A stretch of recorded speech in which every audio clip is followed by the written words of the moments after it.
자, 한번 오늘도 너무 내용이 어렵고 그래서 토론하시기가 쉽지 않을 텐데 궁금한 거 위주로 이렇게 한번 해보시면 어떨까 싶은데요.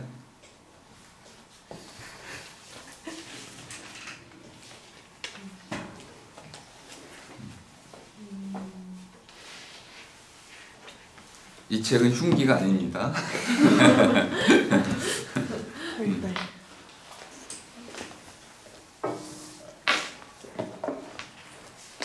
저는 여기다 요것도 좀 띄워쓰기를 했으면 좋겠어요. 존재.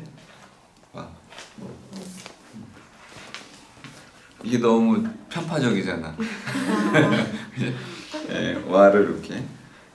그리고 할 때는 이거 띄우죠, 그죠? 존재. 그리고 뭐 예를 들어 있음과 없음. 그러면 아름다운 말. 두 글자 두 글자 가운데 와로 엮어주면 와라는 게 뭐겠어요?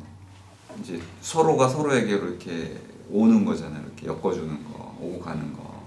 그러니까 이렇게 멋진 멋진 말을 놔두고 편파적으로 한쪽에 치우쳐 놓으니까 사실 이렇게도 이렇게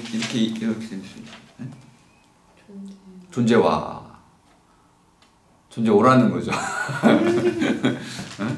그러니까 있음 쪽에서는 무에게 오라고 하는 거고, 없음 쪽에서는 있음 보고 오라고 하는 거거든요. 너와 나 할 때는 서로가 서로에게로 오라고 하는 거죠. 재미있는 표현입니다. 그리고는 그런 뜻이 아니야. 그리고는 굴러가는 거야, 이렇게 눈덩이. 그러니까 있음 그리고 무 그러면 자 여기 있음 있고 있음 안 치고 자 굴려서 그 다음 자리에 없음을 안 치고 그리고는 굴려가는 거야. 그러나는 갔다가 되돌리는 거. 그런 데에는 가다가 앞으로 쭉 곧게 가야 되는데 왼쪽 오른쪽으로 비껴가는 거. 재밌어요. 이 눈덩이 굴리기를 이해하시면은 그리다에서 전부 다 그리다에서 온 거거든. 그리고 그러나 그러므로 그러하여 그리다 굴러가는 형태 쭉 그리는 거. 금을 찍찍찍 긋는데 긋고 또 그으면 고가 이제 똑바로란 뜻이니까 고하고 똑같아. 똑바로. 그러니까 그렸죠. 고 하니까 또 그렸죠. 그러니까 쭉쭉쭉 이어가는 게 그리고이고 그러면은 그리다가 나 하면은 되돌아가라는 거야. 그래서 그러나 거꾸로 가는 거고 대하면은 이곳 저곳 대로 막 가는 거고 재밌더라고요. 어쨌든 제목도 우리가 좀 더 느낌이 나도록 하려면은 있음 과 없음 이렇게 하면은 이 둘이 상호 맞물려 있다는 이런 사태를 잘 보여주고 있습니다. 그리고로 쓰면은 안 된다. 독일어의 이제 자이논드 짜인을 어떤 분이 그렇게 번역을 하려고 하는 걸 알고 경악을 했죠. 있음, 존재, 그리고 시간. 그거 안 돼요. 이제 서로 상호 관계로 이제 엮어놔야지 연접 이런 거 아닙니다. 제목도 이렇게 잘 이해해 보시고. 사르트르에 대해서는 뭐 전혀 설명을 못 드렸지만은 뭐 그 유명한 사람이잖아. 노벨 문학상을 거부한 사람.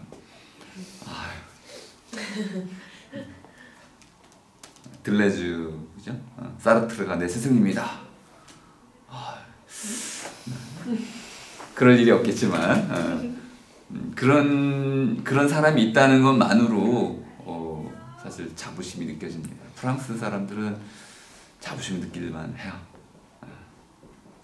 뭐 노벨 문학상이면 별겁니까? 네. 은경 씨 나중에 이거 받으면 안 돼. 고민이라도 할 수 있다요, 저렇게는. 미리 고민해도 받으세요. 그래서 경제에 도움이 되기도 하고 대한민국을 빛내기도 하고.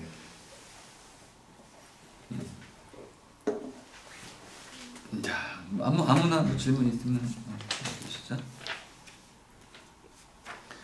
아이 겨우 한 단락 읽어놓고 참 토론하려니까 좀 민망하네. 여기서 그 아까 한 단락에서 근데 그래도 뭔가 앞으로 할 얘기에 대한 문제 제기를 하는 것 같은 느낌이 들었는데 그렇죠. 근데 이게 궁금했어요. 이원론을 극복하고라는 표현을 썼잖아요. 그 이원론의 뭔가의 문제점 한계라는 것을 많이 느꼈다는 뜻인데 그것에 대한 내재된 어떤 문제점 이런 것들이 뭐였을까? 과연 한셀트는 어떤 한계를 느꼈기에 현상의 일원론으로 생각을 바꿔야 된다고 생각했을까? 라는 점에서 네. 좀 궁금했었어요. 이거 아주 오래된 얘기여가지고 발음이 좋았어요. 이원론이 아니고 이원론 이렇게 읽어야 돼요. 좋았어요. 보람을 느낍니다. 듀얼리즘은 하나의 커다란 형이상학적 틀 속에 갇혀 있는 거예요. 죽음이라는 현상이 발견되면서 사람들이 영혼이라는 실체를 받아들이게 돼. 근데 영혼을 증명할 수가 없잖아. 물론 이제 그거 자꾸 증명하는 사람들이 있어요. 마술사, 주술사, 뭐 사제들, 또 심지어 왕들. 기득권 계층은 정신, 영혼 이런 것들의 실체성을 자꾸 강조해. 엄청난 피라미드 보세요. 사후 세계를 믿지 않으면 쌓을 수 없는 것. 강제로 쌓을 수 있는 게 아니야. 그럼 사람들이 BC 3000년쯤부터는 이집트 사람들이 살기 위해 사는 게 아니야. 잘 죽기 위해 사는 거야. 그러니까 평생을 돈 벌어서 사후 세계를 위한 사자의 서 이걸 사는 거죠. 그러니까 죽음을 준비하기 위해서 평생을 바치는 거야. 어떠한 노력도 마다하지 않아.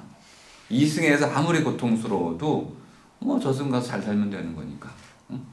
이런 사후 세계에 대한 믿음이 생기고 그러면서 영혼의 실체성, 영혼의 영원성, 변하지 않고 죽지 않는다라는 걸 받아들여. 그리고 이것이 더 중요했어.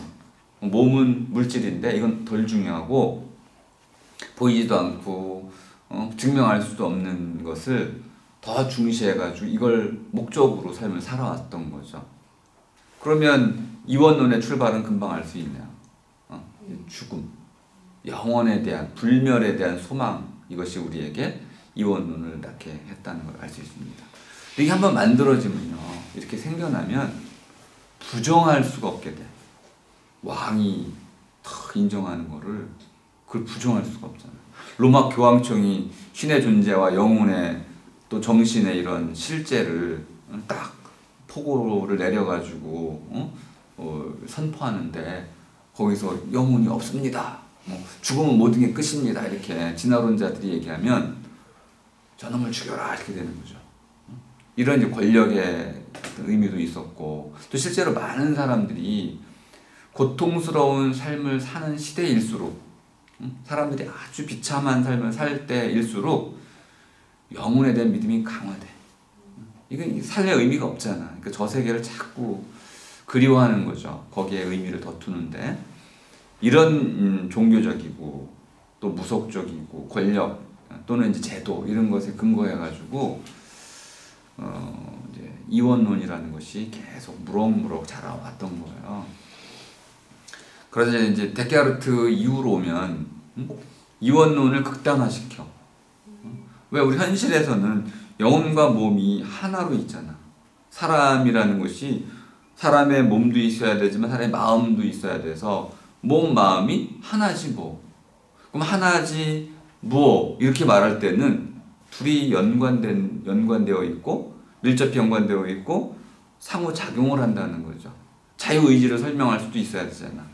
내가 마음 먹은 대로 내 몸이 움직여줘야 되는데 이게 딱 분리되어 있다고 그러면은 영혼과 몸이 분리되어 있다고 그러면은 내 몸이 하는 것에 대해서 내 영혼이 무슨 책임이 있어? 아무 책임이 없잖아요. 그러니까 분리가 돼 있으면 이거 믿어야 되지. 왜 죽으면 몸은 여기 있고 영혼은 절로 가야 되니까 분리될 수 있다는 걸 받아들이지만 살아있는 동안은 이게 결합되어 있어야 된다고 또 믿잖아요. 그럼 이게 모순을 일으켜. 분리되어 있다면서 어떻게 결합되어 있느냐. 서로 완전히 다른 거라면서 어떻게 한 몸 속에 한 몸? 그럼 어떻게 하나가 되지? 기름과 물 어떻게 하나가 되지? 통이라도 있어야 되는 거 아니야, 통? 그러면은 영혼이 몸 안에 깃든다. 그러니까 몸이라는 것은 영혼의 그릇이다. 이렇게 설명하거나 또는 우연한 뭐 여러 가지 희한한 설명들이 많이 있었습니다. 두 시계 이론이 가장 유명한 이론인데 내 몸이 움직일 때마다 내 영혼도 그 생각을 했다는 거야. 그러면 이 두 시계가 어떻게 정확히 일치하냐 이거야. 신이 맞춰놨다는 거야. 그러니까 허무맹랑해 보이지만 이런 이원론을 받아들였을 때 논리적으로 가능한 설명은 신을 끌어들이는 거 외에는 방법이 없어요. 왜? 둘은 서로 아무 관계가 없어야 되는데 실제로는 관계를 맺으니까 이 두 가지 서로 무관한 것들이 동시적으로 관계에 있는 것처럼 보이는 이유는 보이지 않는 완전한 신께서 이 두 개의 서로 다른 섹터를 완벽히 맞춰놨기 때문에 그렇다는 거야. 시계 비유를 쓴 거죠. 그래서 두 개의 시계가 똑같이 맞잖아. 그런데 이것이 데카르트에 의해서 이제 좀 깨지게 됩니다. 송과선. 몸과 마음이 완전히 분리되어 있다고 하면서 어떻게 그러면 둘이 상호작용을 하느냐? 우리 뇌 속에 상호작용하는 지점이 있다는 거야.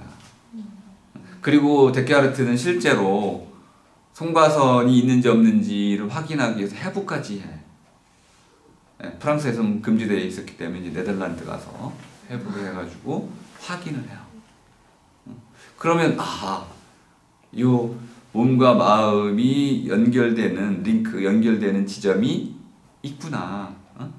그러면 이제 이원론이 약간 완화되는 거잖아요. 그러니까 데카르트가 우리 철학사에서는 데카르트를 완전한 이원론자라고 보지만은 잘 살펴보면은 이원론자라기보다는 그 둘의 연결 지점을 어떻게든 찾아내고자 하는 노력을 했다는 걸 알 수 있습니다. 하지만 이것이 칸트로 오면요 좀 달라져. 칸트로 오면은 이원론이라는 것이 극단적으로 밀고 나갈 수가 없어. 그럼 사람은 설명할 길이 없기 때문에. 그래서 기본적으로는 몸이라는 것으로부터 모든 출발을 하려고 합니다. 몸, 감각기관. 감각기관은 어떻게 돼요? 외부로부터 무엇인가를 받아들이잖아. 그럼 물질과 물질이 어쨌든 이렇게 작용하는 건 인과적으로 받아들일 수 있죠. 근데 받아들인 것이 무엇이다라고 얘기를 해야 돼. 이것이 바깥에 있는 어떤 사물이고, 그럼 내 정신과 무관한 것이죠. 내 감각으로 받아들여가지고 이것이 컵이다라고 내가 생각을 했다면은 물질적인 인과 고리가, 인과 연세가 내 정신에 반영이 된 거잖아요. 그럼 이걸 어떻게 설명하겠어요? 연결이 안 돼야 되는데 분명히 연결이 되잖아. 심지어 그래가지고 내가 컵을 잡아라 그러면 잡잖아. 어떻게 이런 일이 가능하겠어? 그럼 둘 사이에 긴밀한 연관관계가 있고 그것도 거의 틀리지 않는 연관관계가 있는 거야. 그러니까 필연적 관계가 있다고 본 거야. 요거를 설명하는 게 이제 칸트의 선험적 종합 판단은 가능한가라는 형식으로 물어진 물음이야. 그러니까 이 몸이라는 거하고 마음이라는 게 종합될 수 있는지를 물은 거야. 그러면 이 이원론이 문제가 있다는 걸 깨달은 거죠. 그래서 몸과 마음이 어떤 방식으로 결합될 수 있는지를 물었고, 그래서 이제 상상적 구상력이라는 아인빌둥스크라프트라고 하는 새로운 대안을 내세우게 됩니다. 칸트의 핵심을 해서 이제 구상력이라고 번역을 했지만은 아인빌둥은 그림을 그려낸다는 뜻이야. 그런 스스로 상상해내는 힘, 그러니까 어떤 모양을 만들어내는 힘이죠. 컵이라는 모양을 만들어내고 아름다움이라는 모양을 만들어내고 아름다운 모양이 없잖아. 그럼에도 불구하고 아름답다라는 생각을 만들어내. 그러니까 아인빌둥한다 이 말이야. 그림을 그려낼 줄 알아. 생각해낼 줄 알아. 이걸 가지고 사물을 만나. 그리고 그걸 맞는지 틀리는지 판단해서 맞으면 수용하고 틀리면 내 상상을 바꾸든지 사물을 다르게 규정을 해. 그러니까 개념화 능력을 갖고 있다는 거야. 이런 방식으로 칸트가 이제 두 개의 분열된 세계를 상상력이라는 걸 가지고 통합을 하려고 그래. 근데 그래도 결국 문제는 뭐예요? 이 서로 다른 실제가 어떻게 연결될 수 있는지는 설명이 안 돼, 그래도. 이 부분은 결국 분열된 채로 남아. 이걸 해결해 준 게 이제 해겔이에요. 해겔은 물질을 완전히 제거해 버려. 가장 쉬운 방법이죠. 물질이 원래 없다는 거야. 그럼 이런 물질이라는 것은 정신의 구현물이다. 완전 그 전도된 물구나무선이라고 씁니다. 물구나무선 해결책을 써버려. 우리는 사물이 사물로 있다라고 생각하지. 그런데 해겔은 이 사물은 정신이 구현된 것이다 이렇게 표현해. 그러면 이건 정신이죠. 딱딱한 정신이야 말하자면은. 사물로 만들어진 정신이 정신 아닌 거는 아니야. 이걸 이 변증법이라는 과정을 거쳐가지고 이것이 왜 물질이 아니고 정신인지를 증명하는 거죠. 해겔이 물구나무선 방식을 통해서 이 원론을 해소시켜버리죠. 근데 이제 나중에 키에르케고르나 이런 사람들이 실증 철학자들이 나오면서 이게 왜 정신이냐 하고 반기를 들게 되는 당연히. 그러면 해겔을 거꾸로 돌리면 되죠. 정신은 없고 오직 물질만 있다. 그래서 이제 물질주의라고는 안 하지만은 피지컬리즘, 물리주의로 다시 환원을 시켜. 그러니까 하나는 정신주의고 하나는 물리주의로 가가지고 이쪽 저쪽이 한쪽으로 환원을 시켜버리는 거야. 그러다 제3의 길이 생겨난 거죠. 풋설의 길. 나타나는 한에선 동일하다. 물질이든 정신이든 우리 의식이라는 곳에 나타나는 한에서는 똑같다. 그래서 의식의 지향성이라는 개념을 가지고 이런 이원론을 극복하는 대안을 내세우게 됩니다. 그러니까 중요한 거는 우리가 이제 사물을 파악하는 태도에서 사물이 그 자체로 있는 거냐, 아니면은 정신과 무관한 거냐, 아니면은 정신과 관계가 있는 것이냐, 이런 이제 몇 가지, 세 가지 정도 입장이 있는데 중요한 거는 정신과 관계는 있죠.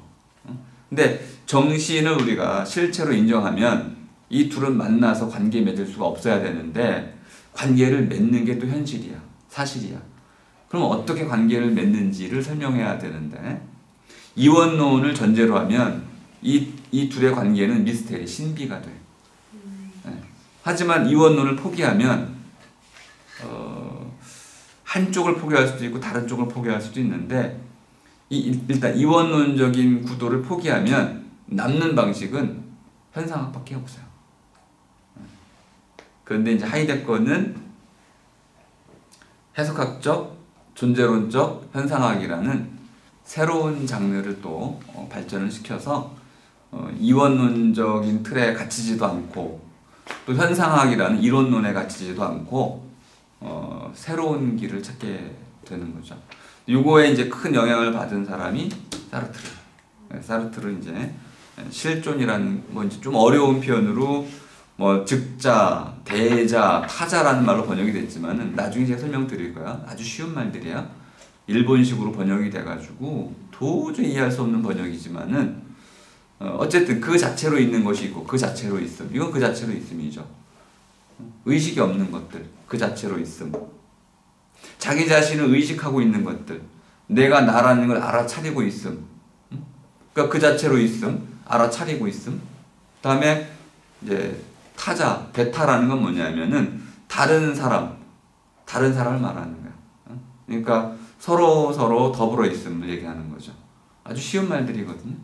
근데 이걸 이제 우리가 번역할 때 너무 어렵게 하니까 도대체 이해할 수가 없지만 이원론이라는 것은 기본적으로는 정신과 물질, 마음과 몸이라는 이것이 근본적인 실체여가지고 서로 만날 수 없는 이 세계를 구성하는 두 가지 엘레멘트 요소이다 이렇게 보고 원소니까 섞이지 않잖아요. 그런데 이제 이걸로 보면 세계가 분열돼 버리니까 사람의 삶을 설명할 수가 없잖아요. 물론 물질 세계는 괜찮아. 근데 사람은 설명할 수가 없어. 사람을 설명하려면 이원론이 극복이 되거나 포기가 되거나 새로운 형태로 재설명이 돼야겠죠. 그 세 가지 중에 사르트르는 현대 철학은 그것을 이론론으로 극복을 했다고 보는데 자 성공했습니까? 라고 묻는 거죠. 극복이 안 됐다고 보는 입장이죠. 네. 아주 뭐 핵심적인 질문입니다.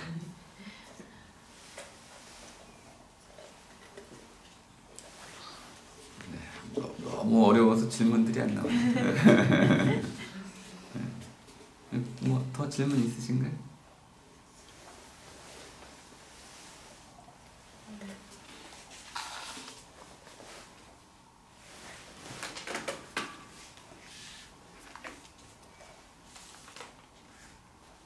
철학에서 말하는 실체라는 게 정확하게 어떤 개념이 드나요? 그것도 이제 뭐 영어로 보면 좀 쉬워요. substance. sub라는 건 밑바탕이라는 뜻이고, 스탄스는 스탠스. 왜 우리 저기 뭐죠, 골프 할 때 자세. 예? 그러니까 어떤 것이 밑바탕에 탁 버티고 서 있는 자세를 나타내는데, 우리말로 그냥 번역하면 밑바탕이란 뜻이야. 밑바탕은 변하지 않는다는 뜻이 있고, 그 위에 무엇인가를 쌓거나 덧붙일 수 있다는 뜻이야. 덧붙여지는 걸 속성이라고 그래. 속은 딸렸다 이런 뜻인데, 덧붙여지는 것들이 있고, 이건 변화하는 거죠. 예를 들어서 사람은 늙잖아. 늙어가는 모습은 변화하는 거죠. 그럼에도 불구하고 그 사람 자신이 있다는 거야. 요거는 밑바탕이야. 변하지 않는 거. 요걸 실체라고 그래. 그러니까 물리학에서는 요걸 이제 그 아톰이라고 많이 불러왔던 거. 지금 아톰이 없잖아요. 아톰이 다 깨지니까 전자가 되고 미립자, 소립자가 되니까 실제로 아톰은 없는 거야. 지금은 구성물에 불과한 것이고. 그런데 철학에서도 이렇게 어떤 컵이 있으면 컵에 어떤 밑바탕이 있다는 거야. 그래서 흰 컵, 붉은 컵, 네모난 컵, 둥근 컵, 깨진 컵, 수많은 컵이 가능하지만 하지만 어쨌든 이 모든 컵을 컵으로 우리가 알아볼 수 있게 해주는 컵의 밑바탕이라는 게 있다는 거야. 있나요? 있죠. 있죠. 그러면 이제 형이상학자가 되는 것이고, 없다고 보는 사람들도 있어요. 그럼 실체와 본질은 같은가요? 다릅니다. 본질은 우리가 이제 에센스라고 하는데요. 우리말부터 이해하면 본이라는 거는 밑본이야, 밑본. 그러니까 밑바탕이나 본이나 비슷해 보이는데 질이 어려워, 질. 바탕질이란 뜻인데, 질감, 진료할 때 질. 어떤 거를 만들 때 재료가 되는 게 질이에요. 그러니까 그 substance는 밑바탕이라고 할 수 있는 것이 반면에 요건 밑감이란 뜻이지. 본질은 밑감, 원소, 재료 이런 거. 그러면 두 가지 개념이 많이 혼동해 왔던 이유가 아주 있습니다. 컵에 본질이 있느냐? 그러면 대충 이렇게 얘기해야 돼. 컵의 본질은 무엇인가를 담는 것이다. 인간의 본질은 생각하는 것이다. 이렇게. 그러면 사람의 본질을 물을 때는 이런 생각이라는 것을 염두에 둘 수 있어요. 근데 사람의 밑바탕이 뭐냐 이럴 때는 생각이 될 수도 있고 신이 될 수도 있어. 심지어는 신. 근데 보통은 영혼 같은 걸 두는 거죠. 더 근본적인 거. 그러니까 본질은 기능적으로 예를 들어 사람이 생각하지 않는 사람도 있을 수 있잖아요. 그런 사람은 사람의 본질이 없는 사람이라고 불리기 어려운 거죠. 하지만 그렇다고 해서 그 사람이 아닌 건 아니죠. 그때는 이제 실체로서의 사람은 갖고 있는데 본질을 잃어버릴 수는 있는 거죠. 그래서 실체와 본질이 엄격히 똑같진 않지만 많이 혼용되어 왔어요. 근데 둘은 좀 다른 개념이고요. 이제 라틴어에서 왔기 때문에 조금 더 헷갈릴 수도 있어요. 이제 고대 그리스어로 가면은 토티엔 에이나이 무엇이라고 말했을 때 그거에 대한 대답이 본질이야. 이게 뭡니까? 그럼 컵. 이게 본질이라요. 이상하네요. 이렇게 물을 수도 있어. 컵은 또 뭐냐? 이건 무엇이냐 할 때는 이것은 컵이다. 그럼 컵이 본질이죠. 컵은 무엇이냐 그럴 때는 무엇인가를 이제 담기 위한 것이다. 물을 마시기 위한 것이다. 이럴 때는 이름을 묻는 게 아니죠. 기능을 묻는 거죠. 이럴 땐 이것이 밑바탕, 실체가 될 수 있는 거죠. 하지만 실체라고 말할 때는 기능으로 말하지 않고 보통 그리스인들은 네 가지로 얘기해서 모양이 있어야 하이데거 같은 경우라면은 비어있음이 컵의 실체라고 말할 수도 있어요. 비어있지 않은 경우는 컵이 될 수가 없잖아. 담아야 되니까. 어쨌든 모양이 있어야 되고 비어있는 모양. 그다음 재료가 있어야지. 뭐 재료 없으면 컵을 만들 수가 없으니까. 또 쓸모가 있어야지. 뭐 마시기한 거다. 쓸모가 없으면 만들어지지 않으니까. 또 만드는 사람도 들어가. 신 같은 거, 사람, 제작자. 이런 것들을 이제 실체. 근데 이제 이게 뭡니까? 그럴 때는 그거에 대한 대답은 여러 가지가 될 수 있어서 사람이 뭐냐라고 물으면 본질을 묻는 것이고 사람의 실체를 물을 때는 이제 그러한 이런 제작에 관련돼서 묻는 거죠. 좀 차원이 다르다는 걸 알 수 있습니다. 뭐 대단한 있습니다. 오늘 가셔야 될 분 저도 뭐 좀 일찍 끝내고 싶어서 마치겠습니다. 수고하셨습니다.